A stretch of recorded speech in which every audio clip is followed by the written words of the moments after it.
CEO itu tanpa sengaja membuka bungkus yang membungkus gorengan yang baru saja ia pegang. Begitu kertas itu terbuka, matanya langsung tertuju pada selembar selebaran di atasnya. Ia terkejut bukan main ketika melihat bahwa selebaran tersebut adalah pengumuman orang hilang, lengkap dengan foto seorang anak kecil. Yang membuat dia semakin terkejut, anak kecil di foto itu adalah dirinya sendiri saat masih kecil. Lah, ini mah gua bejir, kok bisa ada di bungkus gorengan?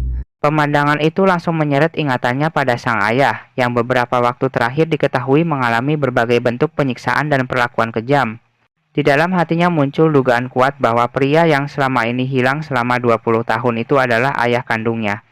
Waduh, apa jangan-jangan ini my dad?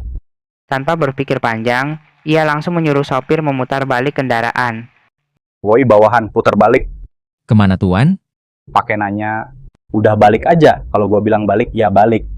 Namun ketika mereka kembali ke lokasi sebelumnya, suasana di sana sudah berantakan. Barang-barang berserakan dan keributan tampak jelas, tetapi sosok ayah yang ia cari sudah tidak terlihat.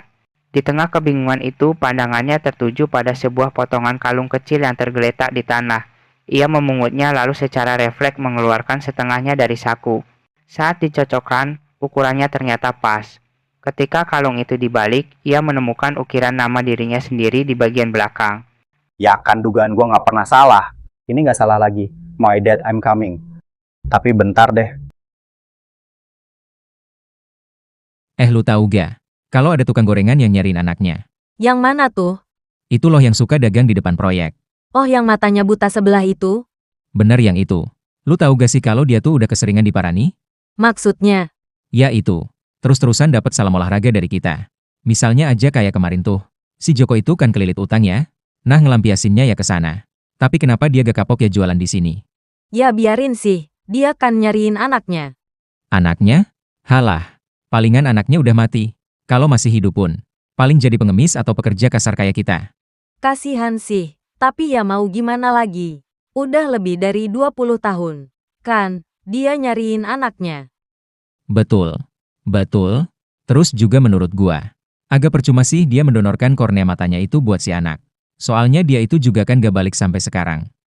Belakangan ia mengetahui bahwa ayahnya, yang baru saja menjadi korban perundungan oleh para pekerja pembongkaran, ternyata pada tahun-tahun lalu pernah mendonorkan kornea mata kirinya demi menyelamatkan anak kandungnya. Di saat pikirannya masih dipenuhi emosi, asisten mendekat dan berkata, Kalau dari info yang gua dapat, dia lagi menuju ke Desa Mekar. CEO itu segera mengerahkan orang-orangnya dan langsung mengejar ke sana. Ayo nyusul dia, gua nggak mau membuang satu detik pun. Baru saja turun dari mobil, pemandangan mengerikan langsung menyambutnya. Ayahnya hampir saja dibakar hidup-hidup oleh kepala desa setempat. Amarahnya langsung meledak. Tanpa ragu, ia menendang Pak Surya, sang kepala desa hingga pria itu tersungkur ke tanah. Melihat ayahnya terbaring dengan tubuh penuh luka, dadanya terasa sakit seolah sudah hancur berkeping-keping. Ia bergegas membantu ayahnya berdiri. Namun yang menyakitkan, sang ayah sama sekali tidak menyadari bahwa pria di hadapannya adalah anak keduanya. Dengan bahasa isyarat, ayahnya justru memberi tanda bahwa dirinya baik-baik saja dan meminta CEO itu segera pergi agar tidak ikut terseret masalah. Kerinduan yang telah dipendam bertahun-tahun akhirnya tak terbendung. CEO itu langsung memeluk ayahnya dengan erat. Apa kau sudah lupa denganku? Aku anakmu. Aku sudah hilang 20 tahun lalu. Jangan ikut campur urusan orang lain. Kalau tidak, aku akan tunjukkan betapa kejamnya Desa Mekar. CEO itu berdiri tegak, sorot matanya dingin dan penuh amarah. Ia melangkah mendekat perlahan. Pak Surya yang melihat auranya langsung terkejut, sikapnya pun berubah drastis. Tuan, apa yang ingin Anda lakukan di sini? Aku kesini mencari keluargaku. Mencari keluarga, drama pendek. Kau aneh, saya kepala desa di sini. Dan saya tidak pernah melihat Anda. Jadi tidak mungkin keluarga Anda ada di sini. Siapa bilang tidak ada, ha? Nama saya Tama Wijaya, dan dia adalah ayah kandung saya. Apa? Itu tidak mungkin. Sang ayah menatapnya dengan kaget. Tama mengeluarkan kalung dari sakunya.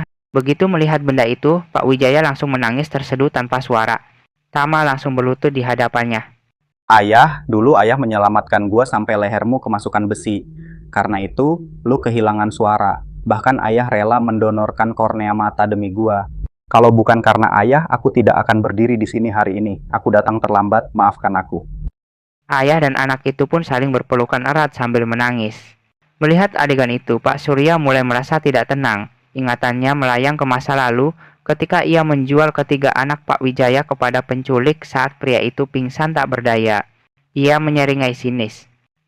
Halah udahlah sandiwaranya. Drama pendek. Sekarang gua mau. Lu tanda tangani surat ini. Soal utang, kita hitung nanti. Hahaha. Dahulu lu menjual gua ke Kamboja buat jadi admin jadul, di saat ayahku berada di ambang kematian. Dan sekarang, kau juga ingin menghancurkan rumah kami, mencari mati. Di mana keadilannya, hah? Keadilan, drama pendek. Aku, Surya, seorang kepala desa di sini. Dan anakku, Rudy Surya Junior, seorang yang memimpin tim pembongkaran Wijaya Group. Ditambah lagi anak gua juga didukung sama Arman Surya yang menjadi manajer proyek ini. Jadi, di desa ini, aku adalah hukum. Hahaha. Warga mulai berbisik satu sama lain. Pak Wijaya memberi isyarat dengan tangannya, menandakan bahwa ia tidak menginginkan rumah itu. Ayah tidak butuh rumah, ayah hanya ingin bertemu kamu. Tama menatapnya dan menjawab dengan suara tegas. Dengar sialan, dahulu kau menyelamatkan gua di saat susah. Sekarang, biarkan gua membalasnya untukmu. Gua akan melindungimu. Meskipun wakil CEO Wijaya Group datang Pak sekarang, Wijaya sudah tanda tangan belum? Kalau sudah, mari lanjutkan pembongkaran di desa ini. Haha. Tiba-tiba Arman Surya datang sambil berteriak. Mendengar itu, Tama berkata dengan nada dingin. kalau kalian mau bermain, kita selesaikan sampai akhir. Gua nggak peduli apa status lu semua di sini. Ditambah kalian berani-beraninya dengan mudah menjual nama Wijaya Group. Saya sebagai CEO sangat malu mempunyai bawahan seperti kalian. Hei anak kecil, asal kau tahu aja ya kalau satu panggilan saja. Kakakku datang, dan kalian semua tamat. Lagian mana ada CEO Wijaya Group seperti ini. Gua memang belum bertemu. Tapi hei, Tama, kalau mau bicara sembarangan jangan di sini. Gua nggak peduli lu mau percaya atau enggak. Tapi yang pasti, Desa Mekar ini sebenarnya sudah diakuisisi oleh Wijaya Group. Dan gua adalah ketuanya. Jadi sekarang gua adalah hukum di sini. Rina, hentikan proyek pembongkaran. Lalu alihkan kepemilikan desa ini ke atas nama ayah saya, Pak Hei Wijaya. anak kecil, apa kau sudah tidak waras? Berani-beraninya mengaku menjadi ketua Wijaya Group lagi. Mungkin kalau sekali, gua masih bisa memaafkan. Tapi ini sudah Cukup, keterlaluan. tunggu 5 menit.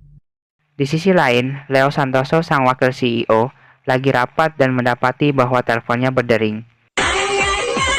Halo, ada apa? Kalau bukan urusan penting, jangan telepon gua. Gua lagi sibuk rapat. Halo Pak, saya minta maaf. Saya hanya ingin mengabarkan, untuk proyek di Desa Mekar sudah dipindah nama jadi Pak Wijaya. Semua ini atas perintah CEO. Lah, gak biasanya si Tama begini. Apa di sana ada sesuatu? Benar sekali. Kepala desa dan manajer proyek sedang berperilaku kurang ajar kepada CEO. Dan dia ngasih waktu 5 menit kepada Anda untuk ke Desa Mekar sekarang. Sialan, dasar tikus kecil yang tak tahu diuntung. Baik, saya akan ke sana sekarang.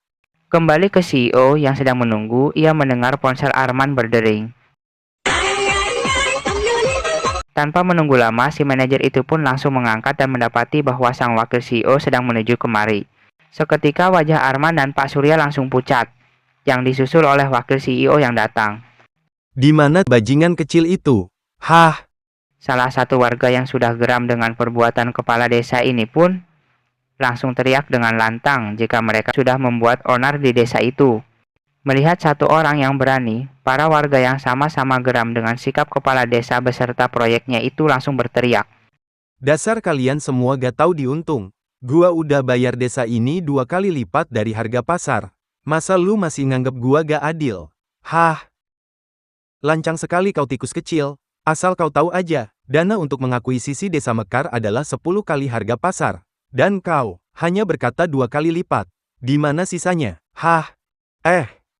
Anu Pak. Gak ada anu-anuan. Sekarang gua mau lu semua berlutut kepada CEO sekarang. Meskipun lu adalah adik gua gak peduli. Cepat berlutut sekarang. Apa? CEO? Berarti dia benar CEO Wijaya Group? Karena mereka sudah tahu posisi, lutut mereka akhirnya menghantam tanah hampir bersamaan. Suara debu yang terinjak bercampur dengan helaan napas warga yang sejak tadi menahan emosi. Warga desa Mekar saling pandang. Beberapa orang mulai tersenyum lega. Pak Wijaya menatap sekeliling dengan mata berkaca-kaca. Tangannya bergetar saat menggenggam lengan Tama. Dengan bahasa isyarat sederhana, ia menunjukkan rasa syukur.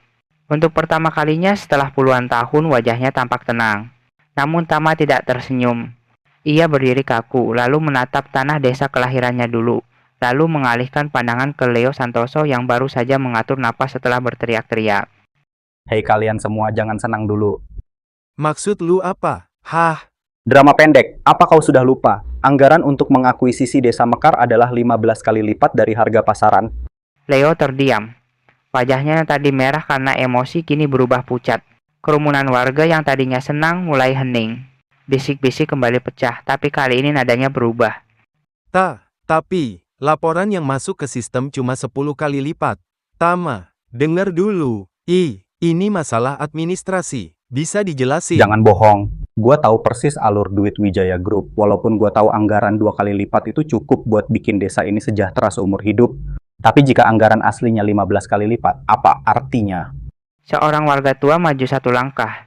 Suaranya bergetar, tapi penuh amarah. Asu, tanah saya dibayar murah. Katanya itu harga terbaik. Warga lain menyusul. Gelombang emosi mulai naik. Mata-mata yang tadi penuh harap, kini berubah merah. Tama mengepalkan tangan. Ini salah gua telat turun langsung. Gua cuma percaya laporan. Jadi kita dianggap apa? Hah? Tenang dulu, semua bisa diselesaikan baik-baik. Nggak perlulah kekerasan. Lagian juga gua udah minta maaf. Baik-baik katanya. Duit kami dimakan. Salam olahraga buat kalian semua. Ucapan itu justru seperti bensin disiram ke api. Situasi meledak. Warga yang selama ini ditekan, dihiram pasaknya, akhirnya kehilangan kendali. Satu pukulan melayang disusul tendangan, lalu teriakan bercampur makian. Satu persatu orang tumbang, tak terkecuali Tama. Dan pada saat itu mereka semua hanya tinggal nama. Semenjak Bapak pergi, rumah jadi sepi. Hidup gua jadi hampa. Tapi ya udahlah. Gua udah minum kecap botolan ini sepuasnya. Jadinya gua mending nonton TV aja gak sih? Seminggu setelah kepergian CEO Wijaya Group, Julius Tama Karsa Nagatulen Lamine di Desa Mekar. Perusahaannya, yaitu Wijaya Group sudah terbengkalai. Oleh karenanya, saya sebagai hakim, akan menyerahkan hak sepenuhnya kepada ayahnya, Bapak Wijaya. Namun, karena beliau sudah merasa tidak mampu, maka kami memutuskan keputusan luar biasa, yaitu menunjuk salah satu pimpinan cabang Wijaya Group, yaitu Rudi Surya sebagai pengganti CEO sementara. Dengan mendapatkan hak sebagai berikut, memiliki lebih dari 50% saham Wijaya Group, tunjangan CEO, dan kekuasaan absolut untuk mengontrol Wijaya Group. Jadi, demikian adalah informasi yang bisa saya sampaikan. Lah si anjir. Gak espek akuak? Ya udahlah gak apa-apa tua bangka itu mati. Hahaha.